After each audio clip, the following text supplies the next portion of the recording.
A homeless man gave his coat to a small child. What happened the next day changed his life. The biting winter air felt like knives against his skin.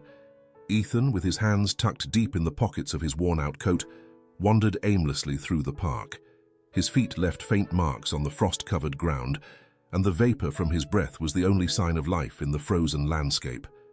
The few people passing by hurried along, absorbed in their own problems, eager to reach the warmth of their homes. For Ethan, such a refuge didn't exist. The streets were his only home, and the indifference of people was something he had grown accustomed to. There were days when he didn't even bother asking for help, knowing full well that people's eyes avoided someone like him, a man forgotten by society. Still, he kept moving one step at a time, searching for a corner where the wind wouldn't feel so harsh. And then he saw him. Next to a bench barely visible in the elongated shadows of the bare trees stood a small boy. Ethan frowned, pausing for a moment. He couldn't have been older than 5.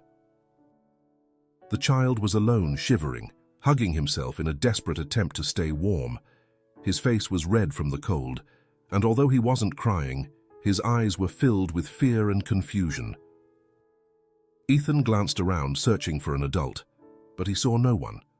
The park was nearly empty, and the few people walking by didn't even notice the boy.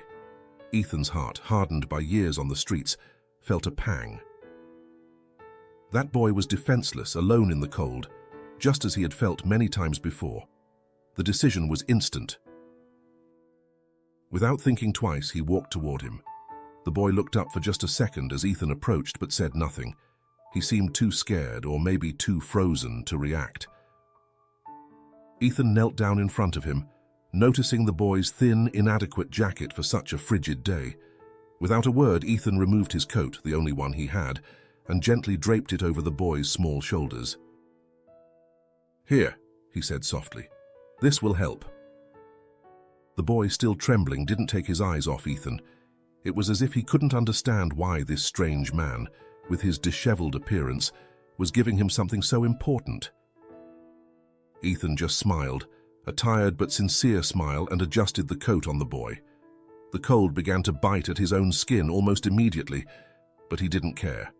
The boy needed the coat more than he did. They sat in silence for a few minutes. Ethan stayed by the boy's side, watching over him, waiting for someone to come. The wind grew stronger, but the boy, now wrapped in the coat, seemed a little calmer. Ethan, on the other hand, began to feel the cold creeping through his clothes, but he remained steadfast. He couldn't leave the boy alone. Suddenly, a desperate cry pierced the silence of the park. "Santiago! Santiago!" A woman came running from the other side of the park, her hair disheveled and her breath ragged. Her eyes, filled with terror, locked onto the figure of the boy and the stranger beside him. Ethan instantly knew she was his mother. The woman froze in her tracks when she saw the scene, her face shifting from worry to distrust in a second. She looked at Ethan, noting his shabby appearance, and fear mixed with confusion. The boy, upon seeing his mother, ran toward her, still wrapped in Ethan's coat. "Mom, the man helped me. He gave me his coat because I was so cold," the boy said, his voice trembling but relieved to be safe. The woman, hearing her son's words, seemed to relax slightly, though she continued to look at Ethan cautiously. Sobbing, she hugged her son tightly, making sure he was okay. After a moment, she approached Ethan, still wary, but with visible gratitude in her eyes. "Thank you.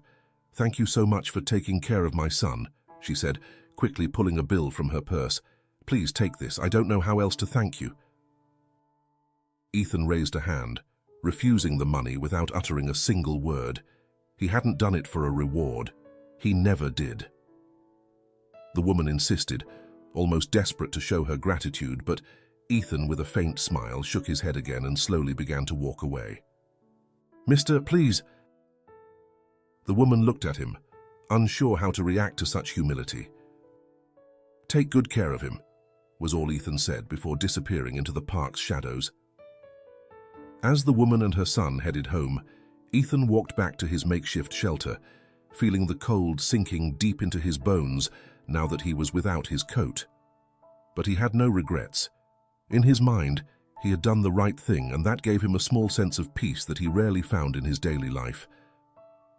Upon reaching his usual spot, he was greeted by the sound of a deep, tired cough. George, sitting on his old blanket, looked at him with eyes dulled by illness. "Where the hell is your coat, Ethan?" George rasped between coughs. "I gave it to someone who needed it more."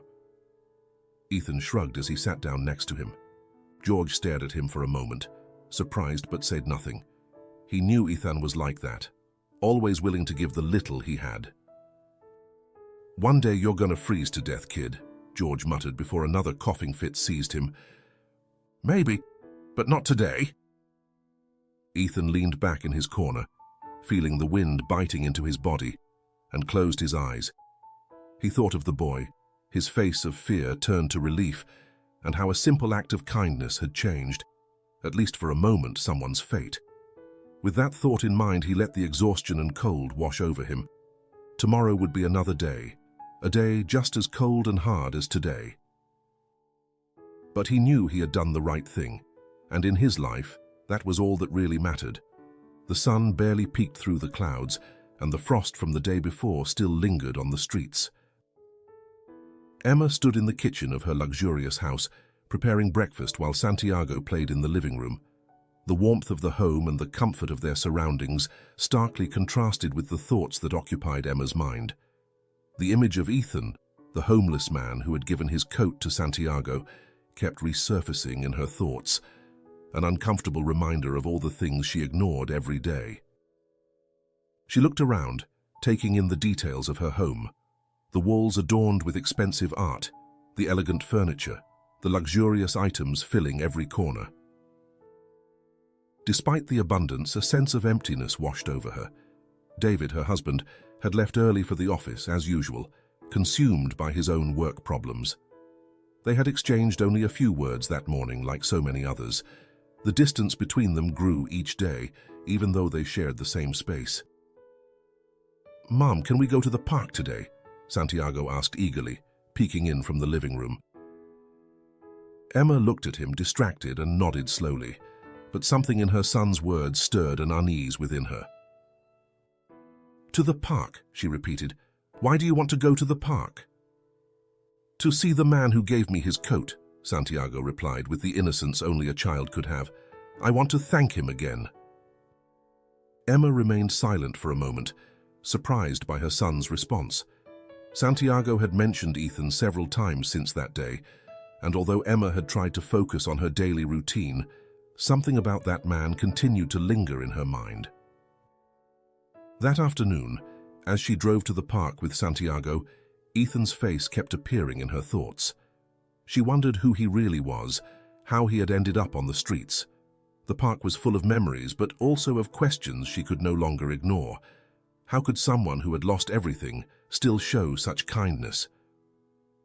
Why would someone like him, who clearly needed help, refuse the money she had offered? Meanwhile, in the park's darkest, most forgotten corner, Ethan woke up early, still without a coat. The night had been unforgiving, and the cold had gnawed at his skin down to his bones. Next to him, George coughed heavily, his breathing more labored than before. Ethan knew George's time was running out. The illness was weakening him faster than anyone had expected, and though Ethan tried to keep him warm and fed, there wasn't much more he could do for his friend. Grace sat a few meters away, staring off into the horizon. Still wrapped in her usual silence, she watched Ethan's slow and careful movements, as he always tended to others, even though he had almost nothing himself. Grace had kept her distance since arriving on the streets, but Ethan's gesture with the boy in the park seemed to have left an imprint on her. She watched him with a mix of admiration and confusion, as if trying to understand why someone like him would continue to offer compassion in such a cruel world. Ethan, despite the cold seeping through his clothes, got up. He needed to find some temporary work to earn a bit of money and food for George and Grace. He walked to the busiest part of the city, where he usually offered his carpentry skills to small businesses. However, that day, like so many others, there was no luck. Winter was merciless for everyone, but especially for those who, like him, lived on the margins of society. Back at the park, Emma and Santiago walked the same paths where Ethan had found the boy a few days earlier. Emma scanned the area, hoping to spot the man who had made such an impact on her son, and unknowingly on her as well. But the park seemed deserted, and there was no sign of Ethan. As they strolled, Emma couldn't stop thinking about the enormous distance between her world and Ethan's. She lived in a bubble of privilege, where the greatest hardships were the small inconveniences of everyday life. But that encounter in the park had shaken her, forcing her to see the reality of other people, those she had always overlooked. Now the simple gesture of a selfless man had awakened in her a sense of awareness she hadn't realized was there. Santiago suddenly stopped, breaking the silence. "Mom, do you think the man has another coat?" he asked with genuine concern in his voice. Emma felt a lump in her throat. She knew the answer, though she didn't want to admit it to her son. "I don't know, sweetheart," she replied, unsure of what else to say. As they returned home, Emma began to think about how she could help Ethan. Money was clearly not the solution, as he had refused it, but there was something more, something deeper, that drove her to do something for him. Perhaps it wasn't just gratitude that motivated her, but the need to find purpose in the midst of her own empty life. That night, Emma decided to talk to David about Ethan. "A homeless man?" David asked as they ate dinner, with more curiosity than real interest. "Did you give him money?" "Yes, but he refused it," Emma replied, stirring her food without appetite. "I wonder why someone in his situation wouldn't accept help." David, distracted by his company's problems, looked up momentarily but went back to focusing on his work emails on his phone. "That's strange, but, well, some people are like that. Maybe he's too proud," he said, almost as if he didn't care. Emma sighed, frustrated by her husband's lack of interest, but she didn't give up. "David, he's a carpenter, and a good one. Santiago won't stop talking about him. We could help him in a different way. Maybe you could offer him something at the company, even if it's just temporary, at least until he gets back on his feet." David set his phone aside, visibly more intrigued by this idea. "A carpenter, you say?" he asked with a hint of interest. The custom furniture section of his business had been struggling lately, and they needed someone with good skills. "Well, I could give him a chance. There's nothing to lose by trying." Emma smiled, feeling that something was finally starting to move. She knew this was just the first step, but it was the beginning of something that could change Ethan's life. And maybe hers too. The wind was still cold, but not as unforgiving as in previous days. Ethan walked the city streets without a clear destination, only hoping to find some work to survive another day. Every step echoed on the sidewalk, like a reminder of his daily routine, offering his labor and receiving rejections, a reality he had grown used to. As he moved away from the busy city center, he stopped when he saw a familiar figure. Ahead of him, Emma and her son Santiago were walking towards him, accompanied by the warm smile of the mother and the enthusiasm of the child. Ethan was surprised to see them again, especially in a place so far from the park where he had met them. He felt a mixture of strangeness and gratitude for their presence. "Mister!" Santiago shouted as he ran toward him. Ethan knelt slightly to be at the boy's level, who awkwardly hugged him, still clutching the oversized jacket. Emma followed behind her son, her expression one of gratitude and at the same time curiosity. "Ethan, right?" Emma said softly. "I couldn't stop thinking about what you did for Santiago the other day. I wanted to thank you properly, so if you don't mind, I'd like to invite you for a coffee. There's something I'd like to discuss with you." Ethan wasn't used to such invitations. Distrust, a constant companion in his life, made him hesitate for a moment. However, Emma's sincere eyes and Santiago's innocent joy made him lower his guard. He accepted with a slight nod. The small cafe Emma took them to was warm and cozy, a world entirely different from the cold streets. The contrast didn't escape Ethan. As he sat by the window, Santiago watched him intently, with an admiration Ethan couldn't quite understand. Emma ordered a couple of coffees and a hot milk for Santiago. When the drinks arrived, Emma cleared her throat as if preparing for an important moment. Ethan, I don't want you to think we're approaching you out of pity, Emma began. What you did for my son was incredibly generous, and we didn't ask for anything in return. But Santiago and I have been thinking about you a lot, and I wonder... She paused for a moment, searching for the right words. I wonder how someone in your situation can still be so kind. Ethan listened in silence, not taking his eyes off the steaming cup of coffee in front of him. He wasn't used to anyone taking an interest in his life. Most people just ignored him or looked at him with disdain. I don't know, he finally replied, shrugging. It's not about kindness. I just saw someone who needed the coat more than I did, that's all. Emma looked at him closely, surprised by the humility and simplicity of his response. How did you end up on the streets? Emma asked carefully, knowing it was a sensitive question. Ethan sighed deeply, gazing out the window before speaking. He knew the conversation was going to touch on painful memories, but he also felt that for some reason he could trust Emma. Maybe it was her genuine interest, maybe the warmth in her eyes. A few years ago I worked as a carpenter, he began. I had a good job making custom furniture for small businesses. It was a simple life, but it was fine. Things started to go wrong when the company I worked for shut down overnight.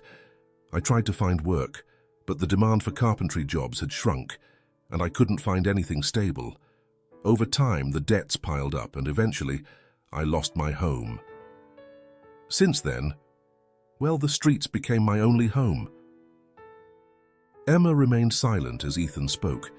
His story, though painful, resonated with her in an unexpected way. It was hard for her to imagine how a man who had lost everything could still show such dignity and compassion. As the conversation went on, Emma understood that Ethan wasn't just a homeless man, but someone who had fought with all his strength and still held an unbreakable spirit. Ethan, there's something else, Emma said after a brief pause. My husband David has a furniture company. It's not exactly the same as what you used to do, but I think you could be of great help. I know this might seem strange to you, but I'd like to offer you an opportunity. Just temporary to see how it goes. David needs someone with your skills. I want to help you get off the streets. Ethan furrowed his brow, surprised by the proposal.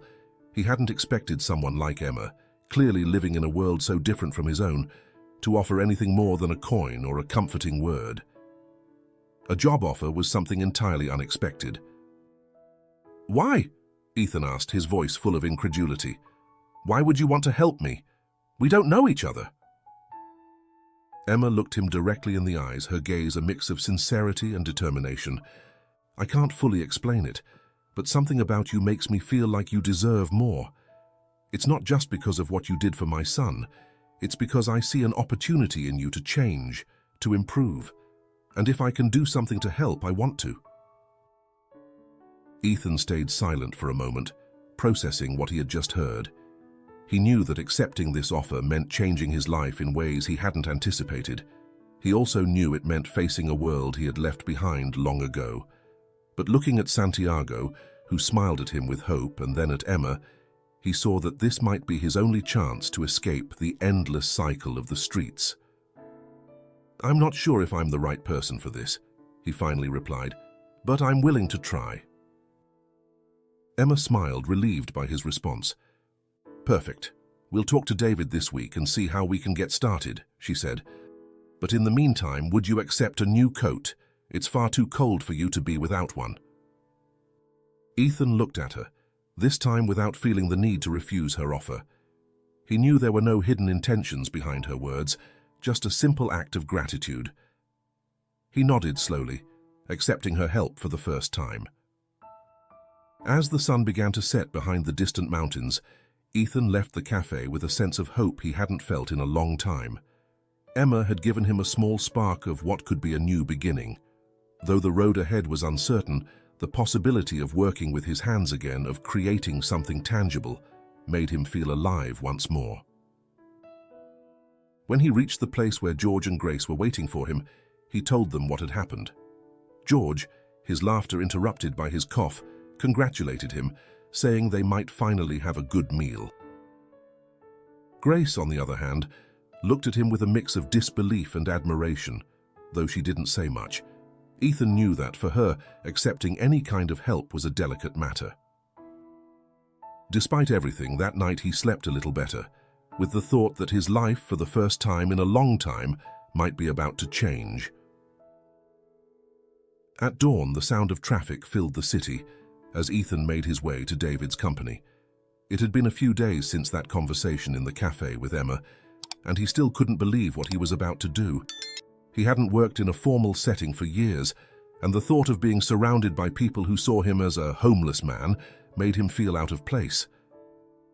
When he arrived at the building, Ethan stood in front of the door, staring at the large sign bearing the company's name. He took a deep breath and pushed the door open, feeling a mixture of nervousness and hope. Inside, the building was warm and modern, with elegant furniture and well-dressed employees hurrying down the halls.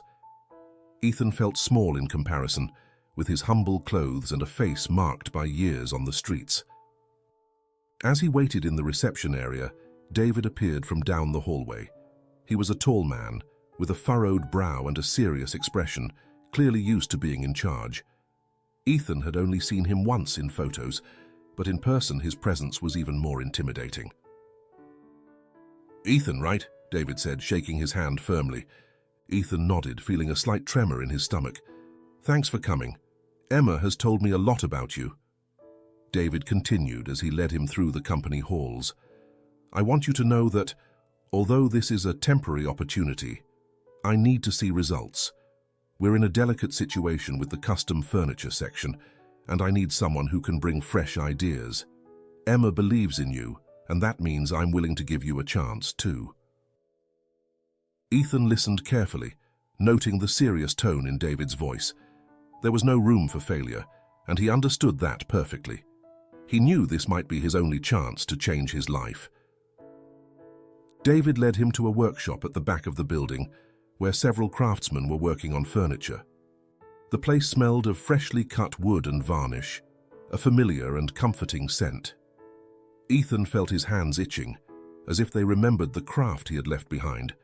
In front of him, tools hung neatly on the walls, waiting to be used. "This is where you'll work," David said. "I want you to start with something simple, a small project. If you prove you have the skills, we'll see what we can do next." Ethan nodded, feeling his initial nerves starting to fade. There was something about the workshop that made him feel at home, as if everything he had lived through on the streets was temporarily left outside those four walls. "Thank you for the opportunity," Ethan said, looking David directly in the eyes. David nodded, still keeping his serious expression. "Just do your best work and everything else will fall into place." Throughout the day, Ethan began working on his first assignment, a simple but elegant table made of oak. As he took the tools in his hands, he remembered the familiarity of the movements, the precision needed to cut the wood, the patience required to shape it. Despite the years away from the trade, his hands seemed to remember every step. The feeling of working with wood brought back something he had lost long ago, control over his life. However, not everything was easy. The workshop employees watched him with suspicion. They knew who he was and where he came from. They whispered among themselves, questioning why David had hired someone like him.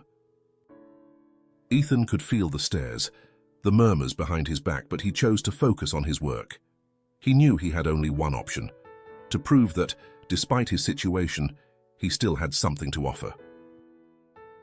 One of the employees, Tyler, a young and arrogant man, approached him during lunch. "So you're the famous park rescue," he said with a mocking smile. "I don't know what David sees in you, but if I were you, I wouldn't get my hopes up. This job isn't for just anyone." Ethan looked at him, feeling the anger boil inside him, but he didn't respond. He knew there was no point in confronting someone like Tyler. Instead, he decided to let his work speak for him. As Ethan worked, his mind couldn't stop thinking about George and Grace. He knew George was getting worse and that every day was a harder struggle for him. The worry for his friend consumed him, but he also understood that if he wanted to help them, he had to keep this job. That night, after a long day in the workshop, Ethan returned to the park. George was lying down, wrapped in old blankets, his cough tearing through his lungs. Grace was silently taking care of him, but the sadness in her eyes was evident. Ethan sat down next to him, offering a piece of bread he had gotten at work. "How's the job going?" George asked in a hoarse voice. "Good, it's different, but I feel like I can do something with this," Ethan replied, though his mind remained preoccupied with his friend's health. George smiled weakly. "I always knew you had talent, kid. It was only a matter of time before someone noticed it." Grace, who had been silent the whole time, approached Ethan and handed him an extra blanket. "It's not much, but I don't want you to get sick," she said without looking directly into his eyes. Ethan accepted the blanket with a slight nod. He knew it was Grace's way of showing she cared, even though she always kept an emotional distance. Days passed, and Ethan worked tirelessly on his project. Despite the initial difficulties, the table began to take shape. The hand-carved details gave it a unique touch that impressed some of the employees, who started looking at him with less suspicion. Even Tyler, though he wouldn't admit it openly, couldn't help but take a longer glance at Ethan's work. Finally, the day came to present his work to David. The table, with an impeccable finish, reflected everything Ethan had put into it: his experience, his effort, and his desire to prove that he still had value. David examined the table closely, running his hands over the details and inspecting every corner. "This is excellent work, Ethan," he finally said, breaking the silence. "Maybe this will work out after all." Ethan felt a wave of relief wash over him. He knew not everything was resolved, but this first success gave him the confidence that he could move forward. However, he also understood that there was still much to do, both in his professional and personal life. George was still sick, and Grace, though closer, was still trapped in her own suffering. That night, Ethan returned to the park, feeling a mixture of satisfaction and concern. He had taken an important step towards change, but the streets were still his home, and his life remained a constant struggle. As he settled down next to George and Grace, he thought about how a simple gesture, giving his coat to a child, had triggered a series of events that were now leading him toward a new opportunity. But the future was still uncertain. Despite everything, Ethan knew he couldn't stop. There was too much at stake, and now more than ever, he had to keep moving forward. A day later, the icy wind whipped through the city, slipping through the cracks of buildings and cruelly caressing those who lived in the open. For Ethan, each day on the streets was becoming a harder battle, but what truly worried him wasn't the cold on his skin. It was George's persistent cough, which seemed to worsen with each passing night. As Ethan worked at David's company, his mind couldn't stop thinking about George. Despite having gained some recognition for his first project in the workshop, he couldn't shake the image of his friend, so weak, wrapped in old blankets, with life slowly slipping away from his body. One morning, after an especially cold night, Ethan returned to the park before heading to work and found George in much worse condition. He was lying on the ground, gasping, unable to move, his ragged cough echoing through the place. "George," Ethan whispered, his heart racing as he knelt beside him. "You have to hang on, my friend." George tried to smile, but the pain on his face betrayed him. He could barely speak. "I won't last much longer," he whispered between breaths, his voice broken. "But it's okay, Ethan. I've made peace with it. Don't worry about me." But Ethan couldn't accept that resignation. He knew George's time was running out, but he refused to give up.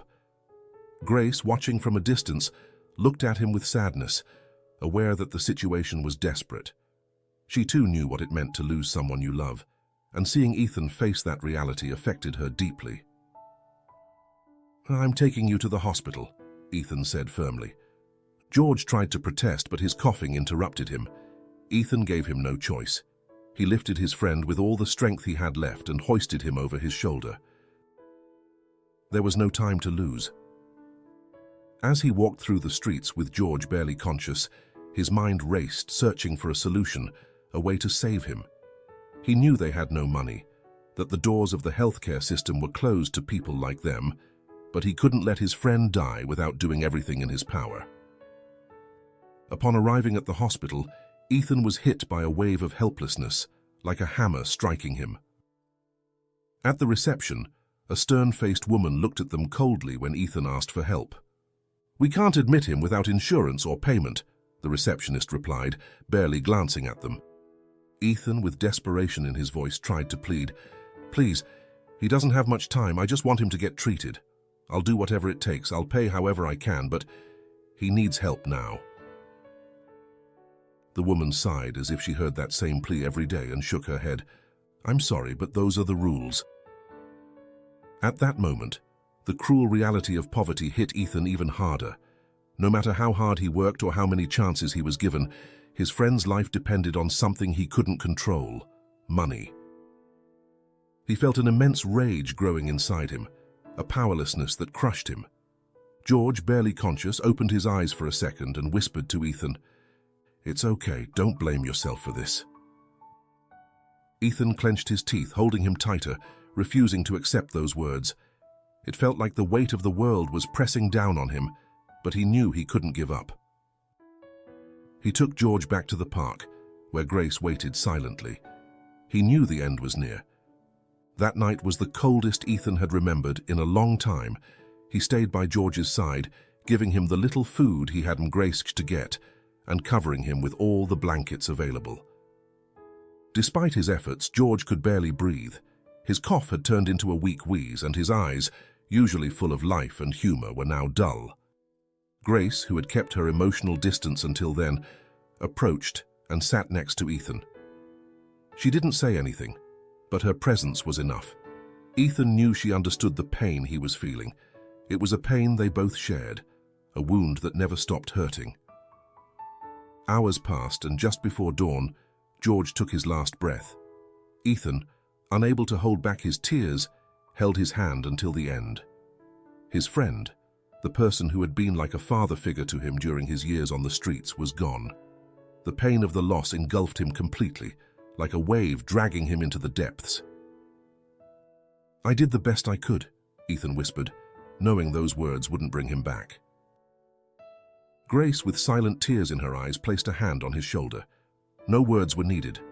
They both knew that winter had been cruel, taking away a significant part of their lives. The next day, Ethan woke up without energy. His body ached from the cold, but the weight of George's loss was even heavier. He didn't know if he could continue working, if he had the strength to go on. The idea of returning to David's company, of trying to work as if nothing had happened, seemed impossible. It was Grace who pulled him out of that state of inertia. "Ethan, I know how you feel. I've lost more than you can imagine, but George wouldn't want you to give up now, not after everything you've done. You can't let this destroy you." Her words, though painful, were true. Ethan knew it. He had come too far to give up now.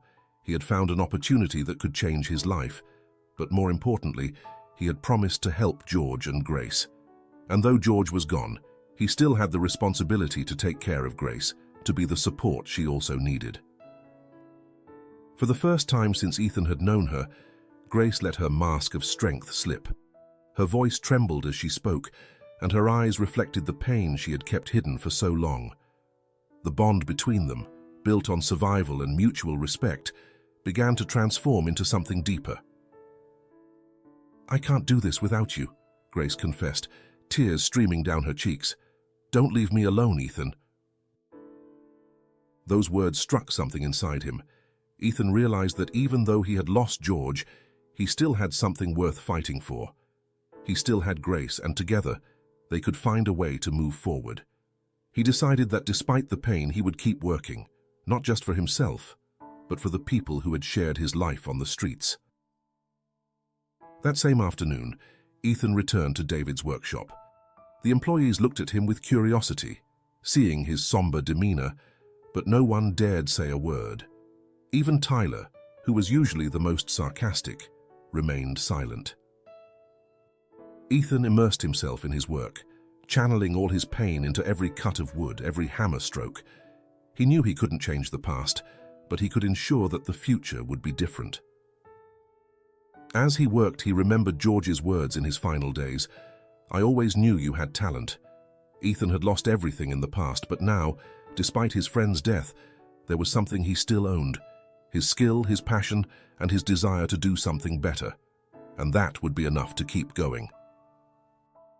The next morning, the sun barely peeked through the grey winter clouds when Ethan woke up.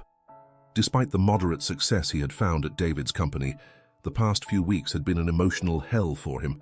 George's death, the weight of guilt, and the emptiness in his heart had left him physically and mentally exhausted. Every day he felt more disconnected from his work, as if the mere act of carrying on was a battle he had already lost. As he walked to the workshop that morning, he felt a dark cloud hanging over his head. The idea of facing the employees again, dealing with the indifference of some and the mockery of others, only made him feel worse. He knew that many of them didn't see him as part of the team, that to them he was still the homeless man who had gotten lucky. Among those employees, Tyler was the one who most enjoyed reminding him of his place. The workshop was filled with familiar sounds: hammers hitting wood, saws cutting, quick conversations. But for Ethan, it all seemed distant, as if he was trapped in a constant noise that overwhelmed him. As he worked on a new piece, trying to focus, he heard Tyler's mocking voice approaching from the other side of the workshop. "Well, looks like someone didn't sleep well," Tyler said sarcastically, watching Ethan with a smug grin. "I guess the streets aren't as comfortable as you thought, huh?" Ethan clenched his jaw, trying to ignore him. It wasn't the first time Tyler had provoked him, and so far he had embraced to stay calm. But today was different. The pain of losing George, the accumulated exhaustion, and the constant feeling of not belonging in this world were starting to take a toll on him. "You know, I'm surprised you're still here," Tyler continued, chuckling to himself. "People like you don't last long in places like this. No matter what you try, you'll always be a nobody. Maybe you should go back to where you belong. I'm sure the streets treat you better." Ethan felt the anger building inside him, a fury he had been suppressing for weeks. The image of George dying in his arms with nothing he could do hit him suddenly. Tyler kept talking, but Ethan couldn't hear him anymore. His words were like knives cutting through the little control he had left. "Leave me alone," Ethan said in a low, firm voice, his hands trembling as he tried to keep control. Tyler didn't stop. In fact, he stepped closer, enjoying the moment. "What are you going to do, huh? Hit me? Do you think anyone here will respect you if you do that? You're a loser and everyone knows it. You should thank us for letting you work here." And that's when Ethan lost control. The anger inside him exploded like a volcano that had been building pressure for too long. In a quick, unthinking motion, he raised his hand and slapped Tyler. The sound echoed through the workshop, stopping all conversations and tools in motion. Every eye turned toward them. Tyler staggered back, stunned, with his hand on his cheek. For a moment, he didn't know how to react. The slap hadn't been brutal, but the blow to his pride was clear. The smug smile he usually wore vanished immediately, replaced by a furious expression. "What the hell is wrong with you?" Tyler shouted angrily as the other employees watched in complete silence. Ethan was breathing heavily, his heart racing. He couldn't believe what he had just done. He felt bad for losing control, but at the same time, he couldn't deny that part of him had enjoyed it. For weeks he had endured the humiliation, the disdainful looks, and now finally, he had let all that bottled-up anger out. But he knew there would be consequences. Tyler, still clutching his cheek, stepped toward Ethan again, this time with his fists clenched. His wounded ego had blinded him, and he seemed ready to return the blow. However, before he could do anything, David appeared, having heard the shouting and commotion. "What's going on here?" David asked in an authoritative tone, looking at both men with a frown. Tyler, his face red with anger and embarrassment, pointed at Ethan. "This idiot hit me for no reason. You can't let people like him work here. He's dangerous." David looked at Ethan, waiting for an explanation. The workshop was completely silent, everyone waiting to see how the conflict would be resolved. Ethan, still recovering from the anger that had consumed him, looked at David and took a deep breath. He knew he had lost control, but he couldn't stay silent about what he had been enduring. "Tyler has been humiliating me since the day I got here," Ethan said in a low but firm voice. "He treats me like I'm nothing. Today was too much. I'm sorry for hitting him, but I won't let anyone disrespect me like that." David looked at both of them with a stern expression. He knew the situation was delicate. He couldn't allow violence in his workshop, but he also understood that the tension between the employees had been building for some time. Tyler was a good worker, but he had a habit of acting superior to others, something David had overlooked until now. "This can't go on," David finally said. "I won't tolerate fighting in my workshop. Tyler, I don't want to hear any more complaints from you. Everyone here has the same value, and if you can't work as a team, then maybe this isn't the place for you. And Ethan, I understand you're going through a tough time, but you can't solve things this way." Ethan nodded, knowing David was right. He felt ashamed for losing control, but at the same time, there was something liberating about having set a boundary against the constant humiliation. That night, after what had happened, Ethan returned to the park feeling defeated. Although David hadn't fired him, he knew things would never be the same.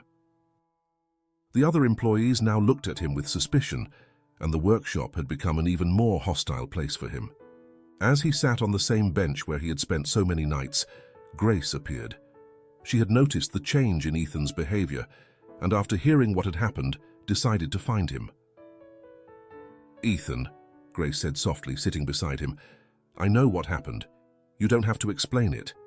I just want you to know that what you did doesn't define you. You are so much more than this moment of anger." Ethan, his head down, let out a deep sigh. "I don't know what to do, Grace. I lost control. Everything is wrong. George is gone and I'm lost. Maybe Tyler was right. Maybe I don't belong there." Grace looked at him with compassion. She knew Ethan was on the edge, but she also knew there was a strength within him that he hadn't fully realized. "You can't give up now, Ethan. We all lose control sometimes, but what matters isn't what happened today, it's what you do after. You can't let one bad decision drag you down to where you think you don't belong." Grace spoke with a conviction that Ethan hadn't heard from her before. She was being more open, more direct than she had ever been. Ethan looked at her, and for the first time, he saw the deep understanding they shared. Both had suffered, had been on the edge of the abyss, but they were still fighting. "You are the reason I keep going," Grace continued, her voice softer now. "Not just for what you do, but for who you are. You're strong, Ethan. Don't let this defeat you." Grace's words reached deep into Ethan. He knew he had made a mistake, but he also realized he wasn't alone in this struggle. Grace was by his side, offering her unconditional support. And at that moment, he decided that he couldn't give up. The next day, he returned to the workshop, determined to make amends for his mistakes. Although the tension remained, Ethan focused on his work, channeling all his frustration and pain into every hammerstroke, into every piece of wood he shaped. He knew it wouldn't be easy to regain the respect of others, but he was willing to try, not just for himself, but for Grace and for George's memory. The air was still cold in the mornings, but for Ethan something had changed. After the incident with Tyler and Grace's intervention, a new sense of determination began to grow within him. He knew he had made mistakes, but now he understood that his journey wasn't over. He still had a lot to prove, both to himself and to those who doubted his worth. David had decided to give him a second chance, though the atmosphere in the workshop remained tense. The other employees watched him cautiously, as if waiting for him to lose control again. Tyler, though still resentful, kept his distance, avoiding further confrontations. Ethan knew it wouldn't be easy to regain the respect of everyone, but he was determined to do so through his work. Recognizing Ethan's talent, David decided to test him with a more ambitious project. Instead of simple repairs or basic furniture, he assigned him the task of designing an entirely new piece for an important client. The piece, a custom-made sideboard, required intricate details and precision that only a truly skilled craftsman could achieve. Ethan accepted the challenge with a mix of excitement and nervousness. He knew this was his moment to shine, to prove that he wasn't just a man who had survived the streets, but someone capable of creating something exceptional. Over the next few days, he threw himself into the project with renewed dedication, losing himself in every cut, every detail, every step of the process. As his hands worked, His mind freed itself from the ghosts that had haunted him. Each piece of wood he shaped reminded him that he still had something to offer. He wasn't just creating a piece of furniture, he was rebuilding his life. The other employees began to notice the change. At first, some remained skeptical, but gradually Ethan's talent spoke for itself. Tyler, though still bitter, watched from a distance with a mix of envy and respect. He couldn't deny that Ethan had an exceptional skill, something Tyler himself had never been able to achieve. During this time, Ethan's relationship with Grace also began to evolve in a deeper way. After the confrontation in the park and the words of encouragement Grace had given him, Ethan realized that she was a fundamental part of his life. They shared a connection that went beyond simple friendship. It was a bond forged through pain, loss, and the struggle for survival. Grace, for her part, began to open up more to Ethan. Each night they spent together in the park, they shared not only their fears and frustrations, but also their dreams and hopes for the future. There was a vulnerability between them that hadn't existed before, and that openness brought them closer together. "I never thought I'd find someone like you in a place like this," Grace confessed one night, as they sat together on the bench where they always sat, looking up at the dark sky. "I thought my life was destined to be a series of escapes, of hiding, but with you, I feel like there's a way out."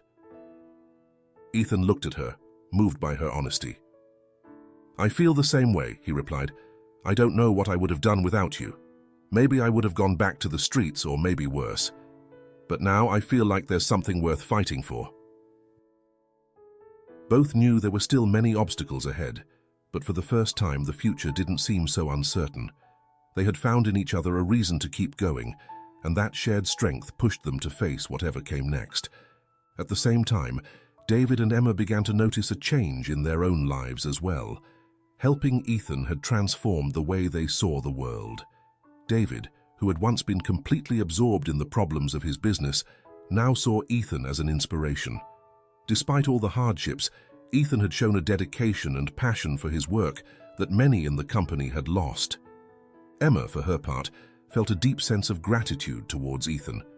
Meeting him had changed her perspective on life. She had started dedicating more time to helping others, participating in charity organizations, and supporting people in situations similar to Ethan. For her, seeing Ethan grow was proof that kindness and compassion could truly transform lives. One evening, Emma and David had a conversation they hadn't had in a long time. They were sitting at the dining table, enjoying a quiet dinner. "Have you noticed how much our lives have changed since we met Ethan?" Emma asked, playing with her fork. David, surprised by the question, looked at her with a smile. "Yes, I've noticed. It's strange, isn't it? At first I thought we were just giving him an opportunity, but I think he's given us more than we've offered him. He reminded me why I started this business in the first place." Emma nodded. "And he reminded me of what really matters: family, love, and the ability to help others." David looked at her with admiration, realizing that thanks to Ethan, their relationship had also grown stronger. They were more united than ever, and the future of their company, though still full of challenges, seemed much more promising with Ethan on the team. Finally, after weeks of hard work, the day arrived when Ethan finished the showcase. The piece was a work of art. Every detail had been carefully and precisely carved, and the polished finish reflected the light elegantly. David, along with some of the company's most important clients, came to inspect Ethan's work. When David saw the piece, his serious expression softened, and a satisfied smile appeared on his face. "It's perfect," he said, running his fingers along the edge of the wood. "I knew you could do it, Ethan. You've exceeded all expectations." The clients, equally impressed, praised Ethan's skill and dedication. The piece not only met their expectations, but exceeded them. It was a work that demonstrated not just technique, but passion and meticulous care for every detail. Though proud of his accomplishment, Ethan remained humble. He knew this was just one step on his journey toward redemption, but the success of this project gave him the confidence he had been lacking. That night, after presenting the furniture, Ethan and Grace met at their usual bench in the park. This time, however, their conversations didn't revolve around pain or hardship. Instead, they talked about the future, about the possibility of building something together, away from the cold and the harshness of the streets. "Can you imagine having our own place?" Grace asked with a shy smile. "A place where we don't have to worry about the cold or what tomorrow will bring." Ethan looked at her, and for the first time in a long time, allowed himself to dream of that possibility. "Yes, I can imagine it," he replied, "and we're not that far from it. We just need to keep moving forward together." That night, under the stars, Ethan realized that though the journey had been tough, he had found something far more valuable than professional success. He had found Grace, and with her, a new purpose. The work, the challenges, all of it seemed secondary compared to the love and support they shared. Winter continued to press on, but for Ethan and Grace, life began to shine with new hope. The success of the showcase had solidified Ethan's place in David Company, and for the first time in a long time, Ethan had started to dream of a more stable life. However, despite the progress at work and in his relationship with Grace, one shadow remained: the memory of George. The days without George felt longer. Though life had continued and the projects at the workshop kept him busy, Ethan couldn't help but feel the weight of his absence. The nights when George used to tell him stories from his youth or simply share a piece of bread were no longer the same. Life on the streets had been hard, but it had been bearable thanks to the company of George and Grace. Now only Grace remained, and though their connection had deepened, the loss of George was a constant ache. Grace had noticed the change in Ethan, the way George's death affected him deeply, and she decided it was time to honor him in a fitting way. She knew that though Ethan was trying to move forward, he needed to close that chapter to truly continue. "Ethan, I think it's time we do something for George," Grace said one afternoon as they walked through the park. "We can't let him be forgotten. He was important to both of us." Ethan nodded, a mix of pain and relief in his expression. He knew Grace was right. George had been a key figure in his life, someone who, despite all the difficulties, had given him hope in his darkest moments. They had lived together on the streets, shared what little they had, and now George deserved more than just to be remembered in silence. Grace and Ethan decided to hold a small symbolic funeral in the same park where they had spent so many nights. They didn't have the means to do something formal, but they wanted to say goodbye to their friend in a way that honored his memory. They gathered in a quiet corner of the park, bringing some flowers Grace had picked up from a nearby market. In silence, they knelt, placed the flowers on the ground, and offered a few words in his memory. "George was more than a friend to me," Ethan said, his voice breaking with emotion. "He taught me to keep going, even when everything seemed lost, and though he's no longer here, his spirit lives on in what I do every day." Grace, with tears in her eyes, added, "We'll never forget him. His kindness and strength will stay with us always." After a long moment of silence, they both stood. Ethan felt a slight peace within him, as if the weight of the loss had lightened a little. He knew the pain wouldn't completely disappear, but this act of farewell allowed him to move forward without carrying as much guilt. With George's symbolic funeral fresh in his mind, Ethan returned to the workshop with a renewed sense of purpose. He had learned that despite the losses, there was always something worth fighting for.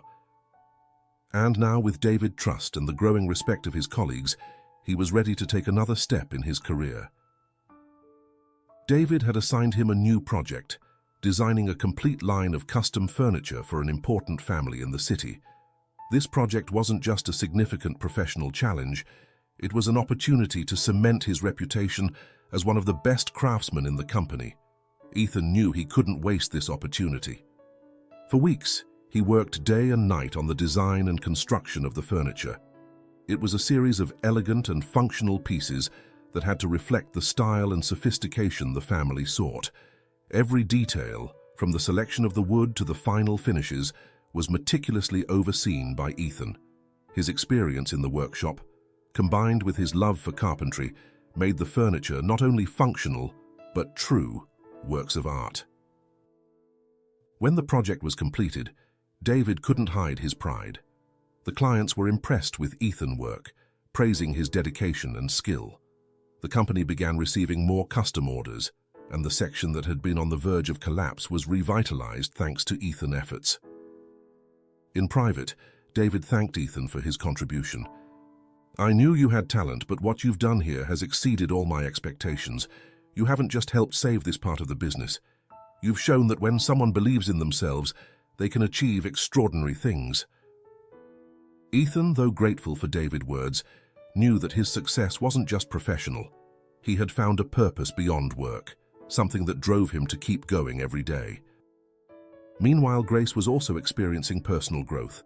Since George's death and her deepening connection with Ethan, she had begun to find new strength within herself. For a long time, she had lived in fear and distrust, running from her past and closing herself off emotionally. But now, alongside Ethan, she felt she could start building something different. Grace began looking for odd jobs, wanting to contribute to her new life with Ethan.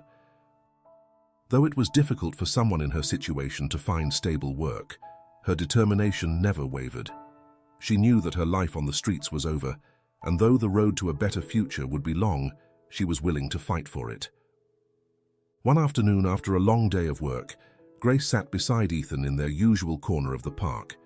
They had been talking about the possibility of moving into a small apartment, a place where they could start anew, away from the cold and the harshness of the streets. "Can you imagine what it would be like?" Grace asked with a hopeful smile. "A place where we don't have to worry about the weather or finding shelter each night. A home." Ethan looked at her, moved by the idea. He knew that was their next step. They had come a long way together, and now they were closer than ever to achieving what they had dreamed of for so long. The days continued to pass, and Ethan and Grace grew closer to their goal of leaving the streets behind forever.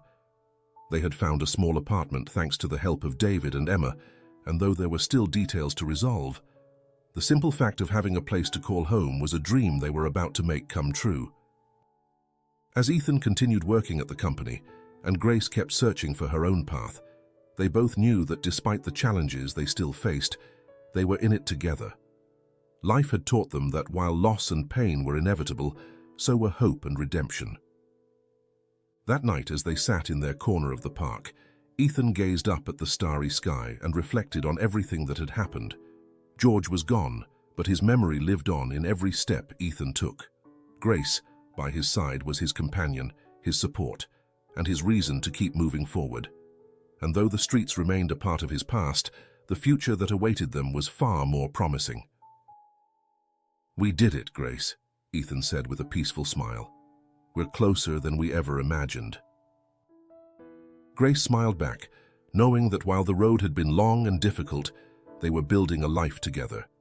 And that, for both of them, was the most important thing.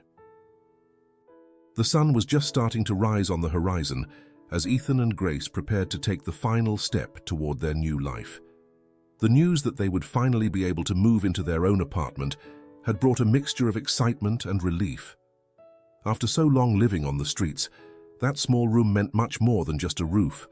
It was a symbol of everything they had overcome together. Ethan was at the workshop, finishing his last project before taking a few days off to move. As he sanded the wood, he felt the past slowly fade away. He remembered the hard days on the streets with George and Grace, the cold nights, the hopelessness. But now, all of that was behind him, like a shadow that no longer controlled him. David approached while Ethan worked on the final touches of a table. He had been watching his progress from a distance, and though he had always shown confidence in him, there was something more in his eyes that morning. "Ethan, I wanted to tell you something before you take your time off," David said, crossing his arms with a smile. "The work you've done here has been exceptional. You've shown me that when someone has determination, they can overcome any obstacle. But I don't want you to keep seeing yourself as just another employee." Ethan looked up, intrigued by David's words. "I'm thinking of expanding the custom furniture section, and I'd like you to lead that project, not just as a craftsman, but as the head designer. I want your ideas, your vision, to shape this part of the company. What do you say?" Ethan felt a wave of emotions, surprise, gratitude, and above all an immense sense of accomplishment. He never would have imagined that after everything he had been through, the day would come when he not only had a job but a leadership position in the company. He nodded slowly, still processing what he had heard. "I don't know what to say. Thank you, David. I wouldn't have made it here without you and Emma," Ethan replied with a sincere smile. David looked at him with a more serious but respectful expression. "No, Ethan, you made it here by yourself. We just gave you the opportunity, but you've worked hard to earn it."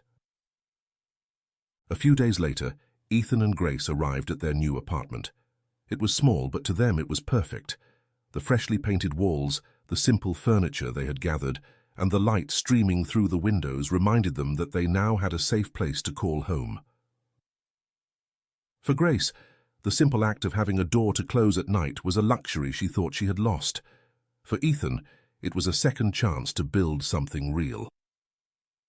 As Grace unpacked some boxes, Ethan stood in the middle of the small living room, taking in how much had changed in such a short time. The apartment represented more than just a new phase.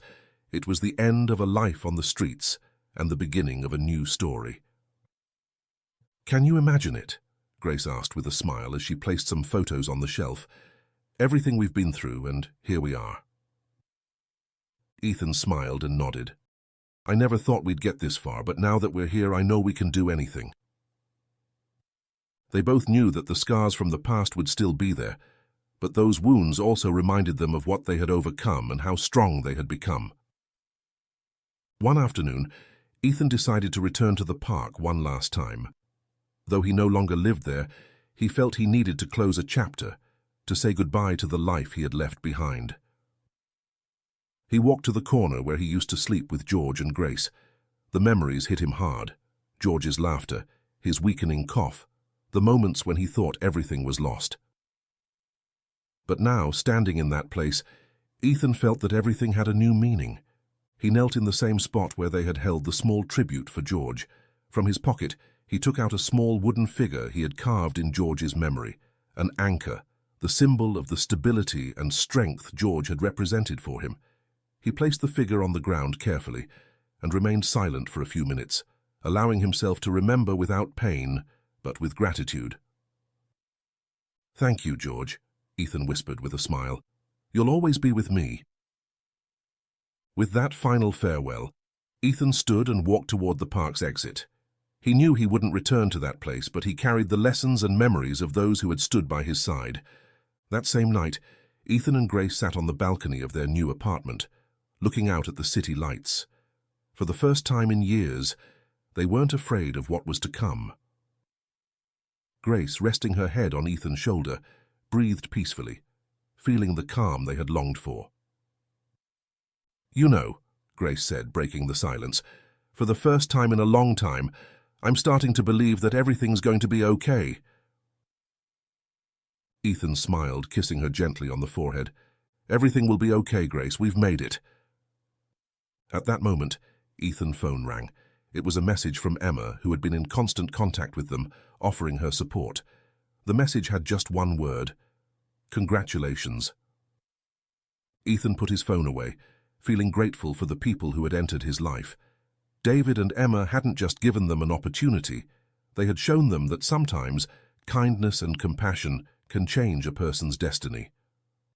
And now, after all this time, Ethan and Grace were building a life based on that kindness. The fresh night breeze brushed against their faces, but they no longer felt the cold of the streets. There was no more uncertainty or fear, just the sense that the future was full of possibilities. "From now on, everything is new," Ethan said softly, looking up at the stars, "and I'm ready for whatever comes next." Grace nodded, squeezing his hand tightly. They both knew that the road hadn't been easy, but the most important thing was that they were now together, facing whatever came next with hope and love. Ethan and Grace's story teaches us that when we give without expecting anything in return, the universe always rewards us in unexpected ways. Despite living on the streets and facing adversity, Ethan never stopped acting with kindness, and that simple act of giving his coat triggered a series of events that transformed his life. The message is clear: when we give more than we receive, With generosity and without seeking recognition, life gives back more than we could ever imagine. The universe responds to those who act from the heart, and rewards come when we least expect them, in ways we never would have anticipated.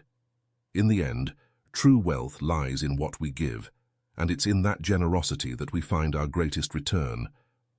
If you enjoyed this story and want to hear more heartwarming tales like this, don't forget to like, subscribe, and turn on the notification bell so you won't miss any episodes.